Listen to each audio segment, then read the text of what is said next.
Welcome to the Harvesting Wisdom podcast. Together we explore the vast landscapes of life, delving into the rich soil of experiences, sowing the seeds of curiosity, and harvesting the profound wisdom that each episode unfolds.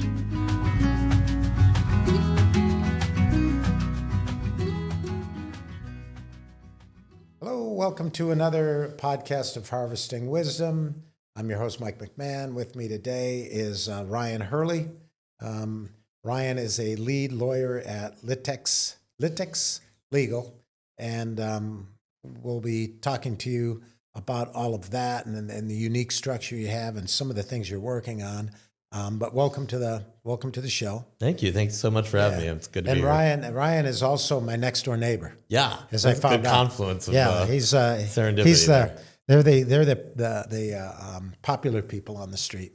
You guys are always entertaining and fun. It's always good to have a neighbor like that. And we have a pretty nice little neighborhood. I think it is. It's a great neighborhood. Really nice. We're very fortunate. We're going to be there forever. Yeah, a community is an important thing, as we know. So, but let me get into your backstory. Tell me, where did you grow up? What have you done? Where did you go to school? Yeah. What were your hobbies? What led you to where you are today? Yeah. So born and raised in Phoenix. Grew up in North Phoenix, Moon Valley area, 7th Street and Thunderbird. Went to Catholic school, Brophy. Then went down to U of A for college, environmental science major down there. Wow. Took a little bit of time off between college and law school to move to LA to try to be an actor. And that went so well, I went back to law school. Wow. Okay. Yeah. Being an actor is expensive and yeah. My you get rejected a lot, right? Yeah. My parents did a lot of things right. Preparing me to live as a poor person in LA was not one of them. Okay. Great. So, you went to U of A law school? Yeah. U of A undergrad, where I was an environmental science major in the College of Agriculture, and then U of A law school. Okay, great. And so you I think if I remember right, you told me that you had done, besides just the acting bit and the environmental science stuff, you actually were doing some other things as well before the legal career, or did you just jump right in after you got your degree? Yeah, no, I did some work. I worked in a warehouse. I sold cell phones for a little while. I did some manual labor building filing cabinets and that kind of stuff. Primarily just sort of odd jobs before I ended up in law school. Oh, and I did environmental science phase ones for a summer.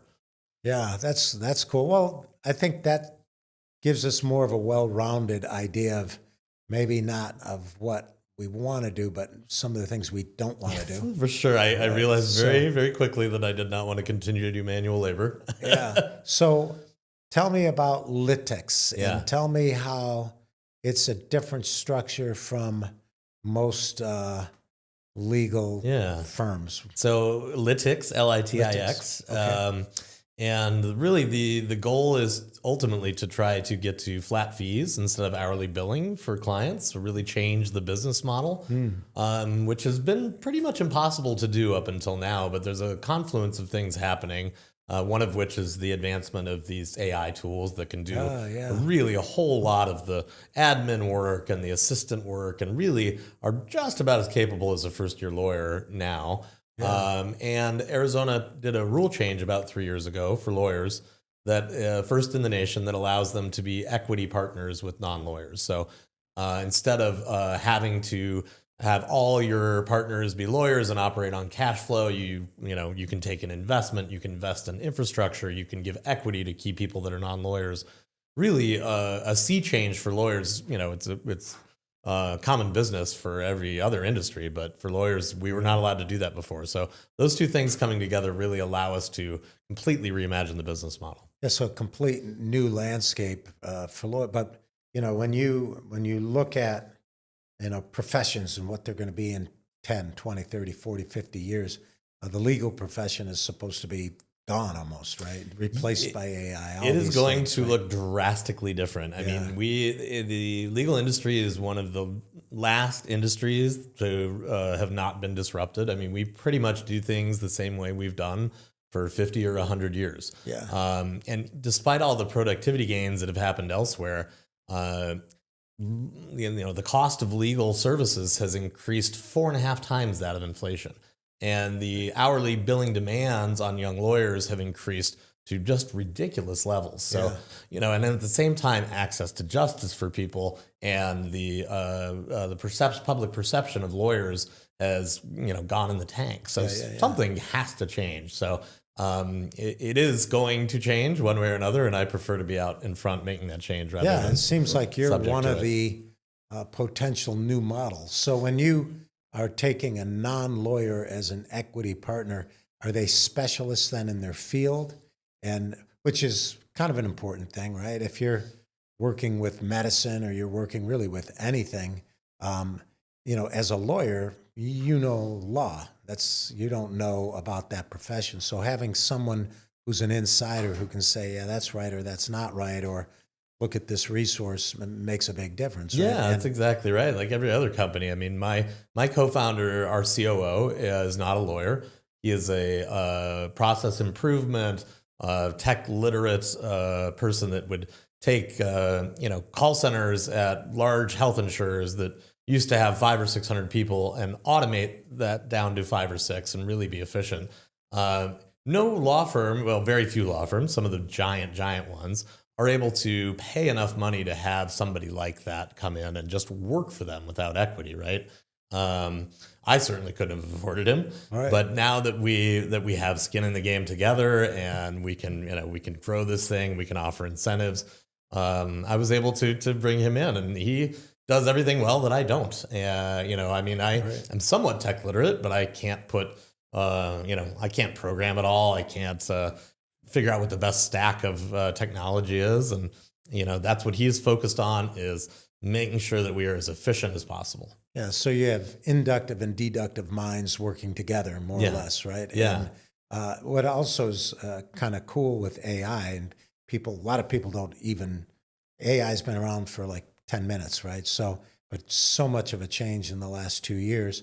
And what's kind of cool is that you can take the entire U.S. legal code or the Arizona, legal code, break it into different sections, create different agents that you use.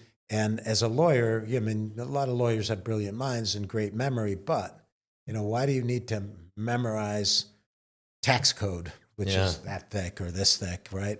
And when it's something you can tap into AI to say, okay, if nothing else, give me what do you think about this argument? But give me the source. Yeah. Tell me where it's at. So it's really it could theoretically do the job of 100 clerks in the right hands, right? You still have to have that domain knowledge. At some point, you still have somebody who is a lawyer trained as a lawyer. Absolutely. And or several people who are. So what are your main clients? And I know I've got like a little cheat sheet here. You're looking at things like climate smart agriculture policies in Arizona. So you're getting involved with policy work, right? So that's something that I have cared about personally is advancing policy in various areas for the better. I represented a lot of solar companies in the early stages here in Arizona. But this law firm really is more oriented towards consumers, the folks that need a lawyer but are terrified to hire one, that don't want to give a $5,000 retainer to somebody they barely know and hope that they solve their problem within that. These are folks that are getting a divorce, they're buying a house, maybe they're having an employment issue, they're starting a small business. I really want to make sure that they have access to the same quality lawyers as a giant business would have.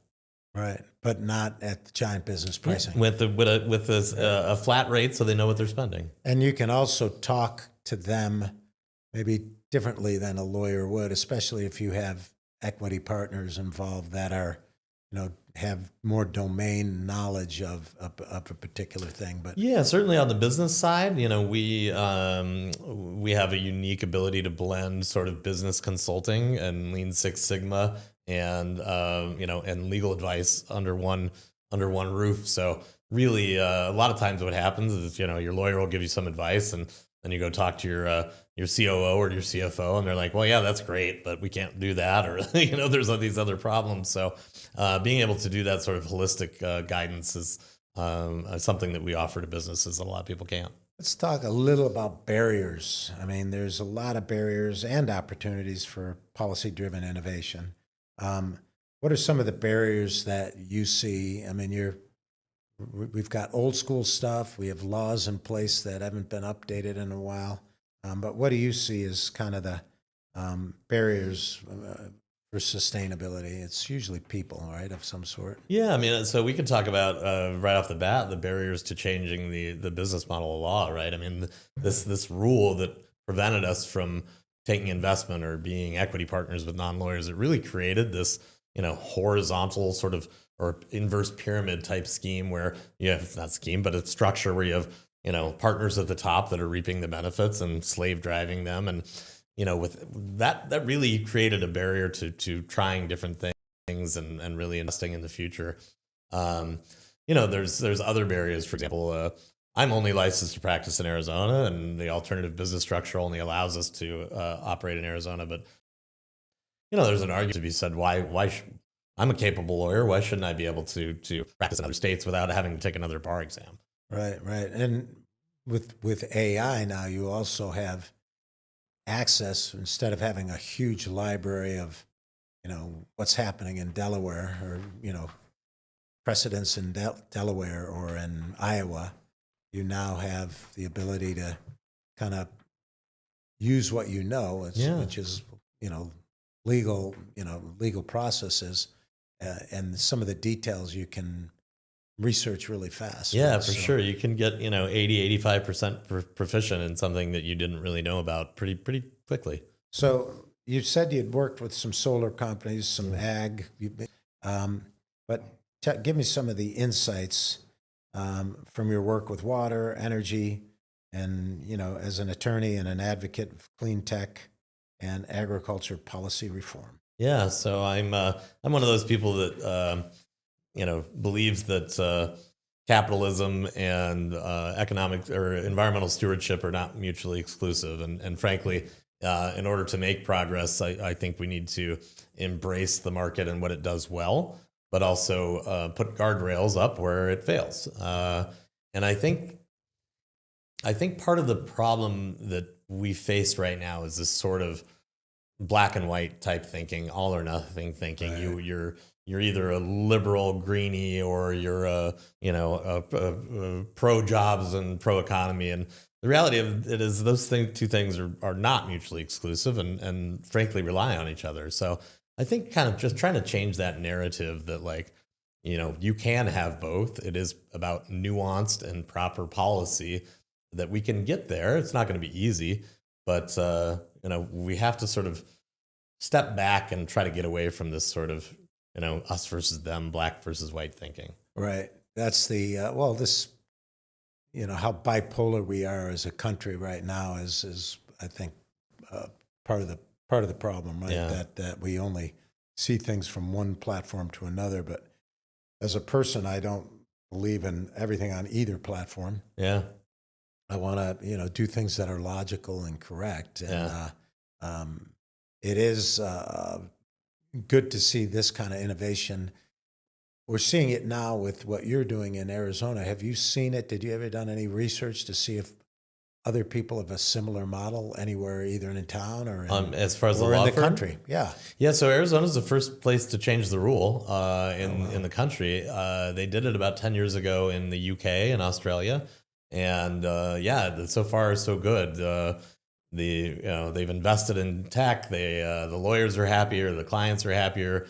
They're really making innovation and efficiencies that other lawyers haven't been. So Arizona's at the forefront of this for sure. And people are starting to take notice. For example, KPMG, one of the big four accountings. Yeah. They used to just farm out all their legal work. Well, now they have a law firm in Arizona. So because non-lawyers can own it, right? Yeah. So there are some concerns there for sure, but it definitely opens the door to a lot of innovation that that really has been the legal business has been resistant to. Well, no, so you guys work virtually, or do you have office space as well? Yeah, so we have some shared office space at Industrious, a very cool little shared office space, but we really want to aim to keep our overhead as low as possible. So you're not paying for that giant conference room on the 22nd floor with a whole bunch of books there that are just for show. So there's no reason you should be paying for that now. And, you know, I've got to say, I've got a lot of different lawyers for different aspects of what we do, but I don't know if I've been to any or all of their offices. Yeah, not anymore. I mean, even a lot of the court hearings, even a lot of depositions, mediations, those can all happen online now. So it is still nice to have an office for sure to meet clients if need be. And that's what that co-working space does. But we're able to keep that overhead load so we can pass that on to our clients. And are you, with being virtual, you can handle a client any place in Arizona too, right? Yeah, you absolutely. don't have to turn down somebody who's on the other side of the state. So do you look for, I mean, you basically have to keep the lights on. So you have different clients come in and you're servicing those clients, and you still got the realities of our marketplace. You got to pay your bills. But do you kind of seek out or some of the things that you're representing, people who are maybe underserved, and do you end up having to do a fair amount of pro bono with what you're doing? Yeah, so I mean, I do a free 30-minute consult to anybody that wants to talk to me to see if we can help them or if they need us. So I definitely am one of those rare lawyers that will tell you whether you need me or not, and whether I can actually help you, and even dissuade you from a fight if it's not ultimately in your best interest long term. But we, so we do that more on a subscription type model. But yeah, we are definitely seeking out folks that maybe have had employment issues, entrepreneurs and small business folks that like are starting off or growing to the point where they really need some legal advice. And an ounce of prevention is worth a pound of cure, people, for sure. I'm a lot cheaper on the front end than a litigator is on the back end. Yeah. We're always in a hurry. Set something up or do something without thinking through. And part of it is just, most people just don't know the consequences of checking yes or no on this particular box. Right? How do I handle this, or how do I?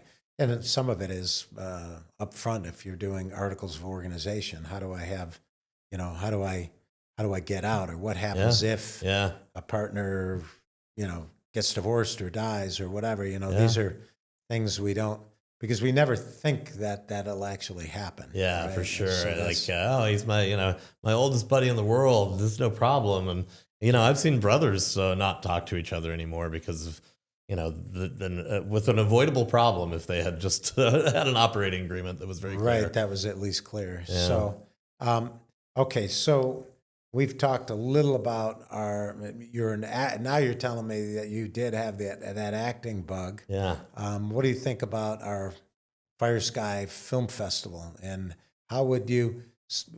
What we're looking for is businesses to kind of get involved, and pretty much at any level, to be founding members of what we're doing. But and I think that the lowest level, we say, hey, buy some tickets. Yeah. And if you don't use them all, like with your firm or whatever, donate them to kids. Yeah. Especially in underserved communities, but just any student, right? So, has Joe hit you up to be on one of the panels? Not on the panels, but he definitely suggested that Litix could buy some tickets for the students. Oh yeah, so well he's pushing everybody he talks to. Happy to do that for sure, and I'd love to be on some of the panels. I mean, in addition to the stuff I did on the solar side, I have a strong background in water law, and that really is a huge issue here, obviously in the Southwest. Oh, I mean, if we want to continue to have any sort of pace of growth or autonomy, and like where we're at, like we really need to manage these problems now, as opposed to reacting them on the back end, Yeah. So, he's got, I think a handful of different panels. One is marketing and selling, and one of them is film selection. You get to sit there and watch Very cool. hundreds and hundreds of, some of them are 10-minute documentaries, and some of them are longer, but, and then some are just like, how do we organize this thing or put this thing together? And it's great to get local people. I mean, you're from here, you're local, and, our film festival goes right on that light rail right next to Brophy. Yeah. And it's, my son went to Brophy, so there, we have that little Brophy connection. Yeah, it's a great school, and I feel very grateful to have gone there and to have been born here in Phoenix and watch it grow and mature. I mean, it's completely different city than when I was growing up here, but largely for the better. I could do without a little bit of the smog and the traffic, but I mean, it's easy to reminisce about old days when you were driving down Baseline and it was all citrus, or when it rained too heavy, you couldn't even get into Tempe. Right? You couldn't, and then ASU football games. Well, you're a U of A guy, but people eating picnic.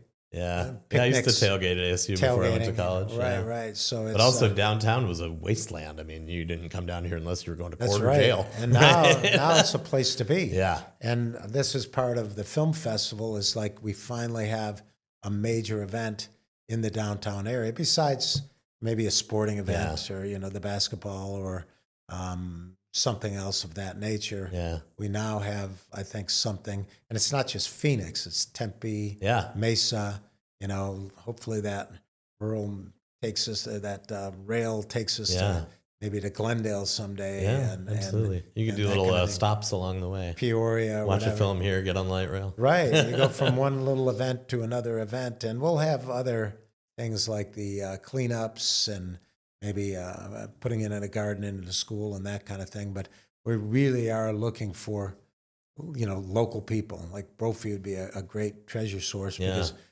fair amount of Brophy grads, have left and gone to different places. But there's a lot of Brophy grads still left, and they're the part of that group that kind of runs the city or drives the engine behind it. So definitely look for all connections when it comes to that. What do you see now? How long have you had Litix, not Litix. Yeah, so we just launched in October, so December's our second full month. Pretty fresh. Yeah, brand new. Well, I like to use the metaphor that we're the baby calf. We're standing, but we're still walking a little funny. So 10 years ago, they changed policy. How many other... 3 years ago. Oh, 3. Yeah. How many other firms out there that... And they may be other firms with a little different business model. For sure. But do you see other firms kind of... Yeah, so these are called alternative business structure law firms, ABS. There's been 150 approved in Arizona, plus or minus. Wow. And they take all sorts of different tacks. A lot of them are sort of personal injury focused, trying to, instead of using debt to market and get clients, they have equity partners and do that marketing and referral. I saw one really interesting that was on the same docket as our approval was a company that has a investigative journalism arm that does investigative journalism, and then the parent company is a finance company that then goes and shorts the companies that they're about to expose.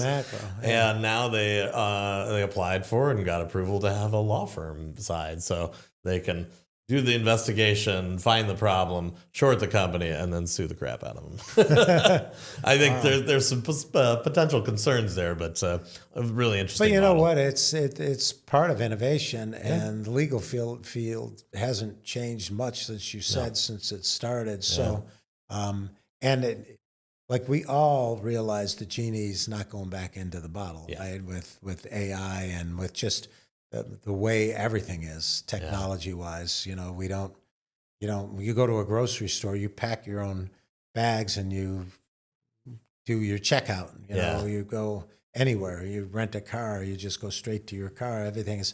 And so the legal field is one of them. And that is definitely due, probably the primary, that and even accounting, which surprised me. Is similar. Even accounting has gone, as has a little bit more innovation than we have. But one of our fractional CFO, she has done the same thing for accounting that we want to do on the legal field. So Wow. yeah, really, because I cannot replace the service, right? They cannot replace a strategic thinking mind, but it can make access to me a whole lot cheaper, a whole lot more efficient.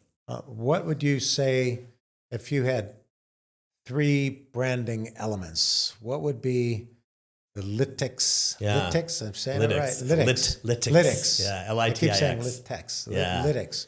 Yeah. What would you say your brand would be? That you're working with emerging fields, or you're working with people who are just looking for an alternative, less expensive model, or even a better model. Even, yeah. So right? one of the taglines is, a place where clients love their lawyers and lawyers love their law firm. I mean, we really, at the end of the day, the mission is to change the way people feel about lawyers and to make sure that they have, transparent, quality legal representation at a cost they can afford when they need it the most. So that's sort of the mission. How we get there is a little bit of TBD, but small businesses, employees that feel like they have been wronged, that couldn't afford a lawyer. We're about to launch some family law department. So instead of giving $10,000 to one lawyer and another 10 to the other and watching them fight, we can do mitigators, really? Yeah, do a private mediated divorce, right? Wow. So another tagline I'm working on: just because you don't love each other anymore doesn't mean you have to hate each other. Yeah. Or you don't have to pay all your lawyers what you worked for your entire life. At the end, I've heard so many stories of, by the end of it, all the money we were fighting over is gone, and the lawyers were the only ones that got it. So do you see, it's a little early to tell now, but do you see some of these young lawyers who are doing all the work and working for pennies, do you see them more likely to gravitate toward your model? Yeah, completely. I mean, the sort of partnership track that we were all sold, right, is disappearing. There is no golden ring at the end of the day for these folks anymore. And they're starting to realize that they don't need all that giant infrastructure to do what they do. So, if I was a young lawyer coming out right now of law school, I'd be a little concerned, but I'd also realize that it's a giant opportunity, to really define the way you want to practice law and make a sustainable career and living out of it. Right. So it's almost, once I start reading a book or a book series, so the old Grisham books that now have been around for a long, long time, it never seems like he's celebrating the legal field. It seems like he's always talking, about, why there's corruption or how hard it is. It's brutal. There's a lot of problems. This is really kind of the new model. The antidote, we hope. Right, yeah. And so what happened? But now it's a different thing. Now you're running a true business. Yeah. Not just a law firm that, where you're wearing, you got lofty offices and you're trying to be proper and being in the country club and the whole thing. Now you're running a business.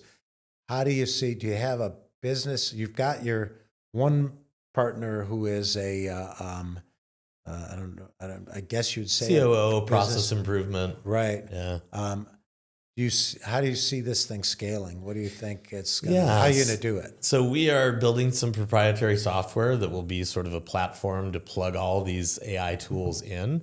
And the hope is that by sort of automating and making efficient all the administrative stuff, just bringing the clients on, doing the conflict check, doing the initial sort of engagement letter and getting them signed up.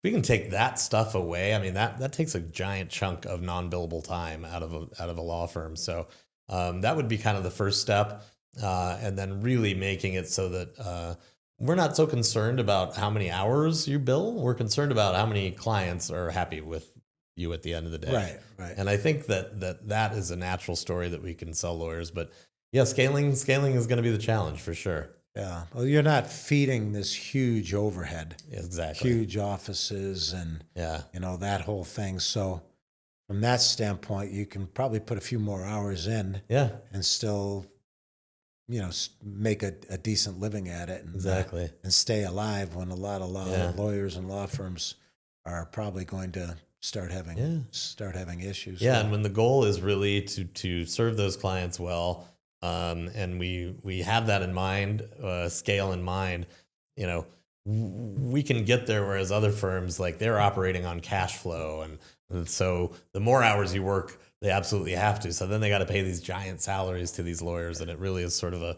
bit of a ongoing, almost like a multi-level marketing. Yeah, and you're how it currently is, but you guys are way more adaptable. You have the ability to shift and go from one thing to another thing as you're moving on. How do people hear about you? What is do you have a website? Or so www.litix, Litix, legal.com. We're on Facebook, we're on Instagram, LinkedIn. But go to the website. You can book me for 30 minutes. We can chat for free. Anything about, if I can help you, I'll let you know. If you don't need me, I'm one of those rare lawyers that will tell you that too. Yeah. And check out some of the blogs I've written. Really, this model's starting to get a lot of attention in the Wall Street Journal and from these big folks. So go take a look at the blogs, and please give us a follow and a like. Great. Well, I look forward to over the next the beer over the fence, so to speak. Yeah, absolutely. Love to have you guys get a little involved with the movie thing. If nothing else, just invite friends or tell people about what you've got, or anybody you see that you say, hey, that might be a good fit. But the cool thing is knowing somebody who can get you into the private parties. Yeah, for sure. I think I got it in, I hope. Yeah, exactly. So, well, I appreciate you being here today. Thank and you. Look forward to hearing more about some of the stuff you're doing. And definitely it'd be great to have you participate a little in the film festival. I'd love to, yeah. If nothing more than a 3-day movie binge and people binge. So, I would have to. I think it's such a cool thing you're doing, and I'm honored to be part of it in any way I can. Well, great. I appreciate you being here today. Thank Anyone who is looking for a new, better priced legal advice and looking for a solution to some of your problems that won't bury you, this is the guy right here to talk to. Also, anybody who is watching tonight, I'd love it if you could subscribe and follow us, and have a good evening. Thank you.